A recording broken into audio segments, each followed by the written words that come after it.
এবার নজর রাখবো ওয়েদার আপডেটের দিকে।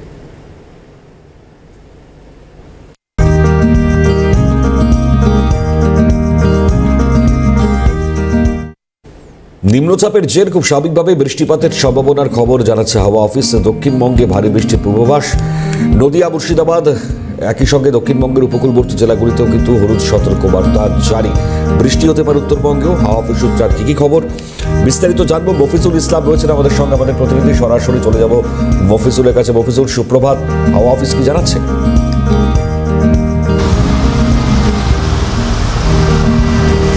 মণিমা, তোমাকেও সুপ্রভাত। এবং সেই সঙ্গে আলিপুর আবহাওয়া দপ্তর যে আপডেট ইতিমধ্যেই আবহাওয়া সংক্রান্ত দিয়েছে, সেখানে কিন্তু পরিষ্কারভাবে বলা হচ্ছে আজকেও কিন্তু দক্ষিণবঙ্গের একাধিক জেলাতে বৃষ্টি হবে এবং সেক্ষেত্রে মুর্শিদাবাদ এবং নদিয়া জেলাতে ভারী বৃষ্টির পূর্বাভাস কিন্তু রয়েছে। যেহেতু বঙ্গোপসাগরে সৃষ্টি হওয়া নিম্নচাপ সেটা এখনও পর্যন্ত অবস্থান করছে এবং তার সঙ্গে সক্রিয় মৌসুমী অক্ষরেখা রয়েছে। এই দুইয়ের প্রভাবেই কিন্তু বৃষ্টিপাতের পূর্বাভাস কিন্তু আলিপুর আবহাওয়া দপ্তরের তরফ থেকে দেওয়া হয়েছে। যদিও আজ সকাল থেকে কলকাতা শহরের আকাশ আংশিক মেঘলা, মাঝে মধ্যে রোদ্দুর দেখা গেলেও পরক্ষণে আবার কিন্তু মেঘে সেটা ঢেকে যাচ্ছে। ফলে শহর কলকাতা সহ দক্ষিণবঙ্গের একাধিক জেলাতেও বৃষ্টি হবে এমনটাই কিন্তু পূর্বাভাসে বলা হয়েছে এবং এই পরিস্থিতি আগামী মঙ্গলবার পর্যন্ত বজায় থাকবে। গত শুক্রবার দিন যেভাবে বৃষ্টি হয়েছে, হয়তো সেই পরিমাণ বৃষ্টি না হলেও বিক্ষিপ্তভাবে বিভিন্ন জায়গায় বৃষ্টি হবে এমনটাই কিন্তু পূর্বাভাসে বলা হচ্ছে আলিপুর আবহাওয়া দপ্তরের তরফ থেকে।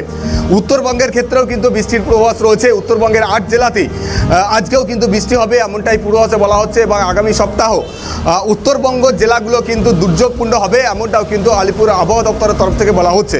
ফলে সেই জায়গা থেকে দাঁড়িয়ে শুক্রবার যে পরিমাণ বৃষ্টি হয়েছে সেইতে তার তুলনায় অনেকটা কম হলেও, পরিমাণে কম হলেও বৃষ্টির পূর্বাভাস কিন্তু এখনও পর্যন্ত রয়েছে। তার মূল কারণ হচ্ছে বঙ্গোপসাগরে এখনও সৃষ্টি হওয়া নিম্নচাপ সেটা অবস্থান করছে এবং মৌসুমী অক্ষরেখা সক্রিয়ভাবে রয়েছে বলে এই বৃষ্টি কিন্তু আপাততভাবে থাকবে এমনটাই পূর্বাভাসে বলা হচ্ছে আলিপুর আবহাওয়া দপ্তরের তরফ থেকে। মণিময়, ধন্যবাদ মফিজুল।